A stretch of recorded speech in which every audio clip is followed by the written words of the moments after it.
What is an MVP? Why is it important for startups? I once worked with a tech startup that spent 18 months and $2 million developing what they thought was the perfect enterprise software solution. When they finally launched, crickets. No one bought it because they'd built something customers didn't actually need. What if I told you there's a proven approach that could have saved them all that time and money? In this video, I'm breaking down the MVP concept, not just what it is, but how to implement it correctly so you can validate your business idea without burning through your resources. Especially if you're selling to enterprise IT clients, this could be the difference between scaling and failing. 2. The startup graveyard. Why 90% of new ventures fail. What if I told you that most startups are essentially building elaborate products nobody actually wants? It sounds counterintuitive, right? But the numbers tell a sobering story. About 90% of startups end up failing, and when researchers dig into why, they discover something remarkable. Roughly 42% of these failures stem from the same fundamental issue: building products that don't address a genuine market need. I remember talking with a founder who had spent 18 months crafting what he believed was the perfect enterprise solution. He'd invested nearly $2 million in development before ever showing it to potential customers. When he finally unveiled it, the response was devastating. Not because the product was bad, but because it solved problems nobody actually had. All that time and money gone because he built based on assumptions rather than evidence. This pattern repeats itself with alarming frequency. Take Quibi, for instance. They raised a staggering $1.75 billion before launch, betting big on short-form premium content for mobile users. Their assumption: people wanted high-quality short videos while on the go. But they failed to validate this hypothesis before going all in. Within 6 months, they shut down. Or consider Juicero, which secured $120 million in funding for their $700 juicing machine that, as it turned out, was completely unnecessary. Users discovered they could squeeze the juice packets by hand just as effectively. There's a dangerous psychological trap at play here that I call the perfectionism paradox. Founders become so enamored with their vision that they convince themselves customers will only accept a feature-complete product. They believe more features equal more value, when the opposite is often true. This is particularly prevalent in enterprise IT solutions, where there's an assumption that corporate clients demand comprehensive, complex systems right from the start. The truth? Enterprise clients want solutions to specific pain points. They don't need all the bells and whistles. They need their core problems solved efficiently. This brings us to a counterintuitive reality. Starting with less actually increases your chances of success. Some of the most successful companies today began with surprisingly simple initial offerings. They focused on solving one problem exceptionally well before expanding. Think about your own experience for a moment. How many features do you actually use in the software tools you've purchased? Studies show most users regularly engage with less than 20% of available features in complex software. The rest? It's just digital bloat that increases complexity without adding proportional value. So what's the alternative to building elaborate products nobody wants? This is where the concept of a minimum viable product, or MVP, comes in. But an MVP isn't just a stripped-down version of your final vision. It's fundamentally a learning tool, a strategic approach to validating your core business hypothesis with minimal investment. An MVP is the smallest thing you can build that delivers customer value and enables you to collect the maximum amount of validated learning about your customers with the least effort. It's not about launching an incomplete product. It's about launching the right product sooner, then improving it based on real user feedback rather than assumptions. 3. Anatomy of an effective MVP. The core components. Launching the right product sooner means knowing exactly what to include and what to leave out. Think about the last time you purchased enterprise software. What convinced you to pull the trigger? I'd bet it wasn't the comprehensive feature list or the slick interface. It was probably that one specific capability that solved your exact problem while everything else was just nice window dressing. This insight forms the foundation of an effective MVP. Your value proposition, that unique promise of solving a specific customer pain point, must be crystal clear before you write a single line of code. The challenge is that most founders get this fundamentally wrong. They approach the MVP with a laundry list of features they assume customers want, rather than focusing on the core problem they're trying to solve. I've watched countless founders struggle with distinguishing between must-have and nice-to-have features. There's this constant fear that without feature X, Y, and Z, customers won't take you seriously. But here's the counterintuitive truth. Each additional feature you add to your initial product actually decreases your chances of success. Why? Because it dilutes your focus, complicates the user experience, and most importantly, clouds your understanding of what customers truly value. Let's talk about validated learning, the true purpose behind any MVP. It's not just about shipping something quickly, it's about creating a systematic process to test your fundamental business assumptions. Every feature you include should help answer a specific question about your business hypothesis. If it doesn't contribute to your learning, it doesn't belong in your MVP. This brings us to the 3 essential questions every MVP must answer. What problem are we solving?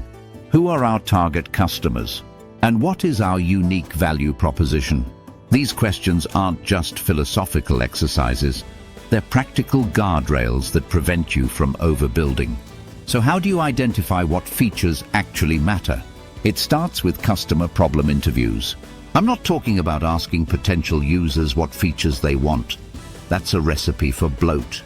Instead, you need to understand their workflow, pain points, and workarounds they're currently using. The insights from these conversations will illuminate what your core offering should be. Successful enterprise software companies don't determine their MVP features through guesswork. They use a methodical process of testing and feedback from early adopters. They launch with the absolute minimum set of features needed to demonstrate value, then measure actual usage patterns rather than relying on what customers say they want. For enterprise IT solutions specifically, you need a feature prioritization framework that separates the critical from the convenient. One effective approach is to categorize potential features into 3 buckets. Those that directly solve your customer's primary pain point, those that make the solution usable in a real-world environment, and everything else. Your MVP should only include items from the first 2 categories. The core components every effective MVP must include are surprisingly minimal. A clear value proposition that addresses a specific pain point, just enough functionality to deliver on that value proposition, and mechanisms to gather meaningful user feedback. Nothing more. Remember that an MVP is fundamentally a tool for learning, not a watered-down version of your vision. Its purpose is to validate your core assumptions about the market before you invest heavily in development. 4. MVP success stories. Learning from the giants. What if I told you that some of today's billion-dollar tech companies started with products so basic you wouldn't recognize them? The glossy interfaces and robust feature sets we interact with daily bear almost no resemblance to their humble beginnings. These tech giants didn't achieve success by building perfect products right out of the gate. They validated core assumptions with surprisingly simple MVPs. Let's start with Dropbox. Before they became the cloud storage powerhouse we know today, their MVP wasn't even a functional product. Founder Drew Houston created a simple video demonstration that showed how the service would work. That's it. No actual product existed yet. This 3-minute video generated massive interest from potential users who immediately understood the value proposition. Instead of spending months coding a solution that might miss the mark, Dropbox validated market demand without writing a single line of product code. This approach allowed them to gather feedback and gauge interest before investing significant resources in development. Then there's Slack, a company now central to workplace communication for thousands of organizations worldwide. What many don't realize is that Slack emerged from the ashes of failure.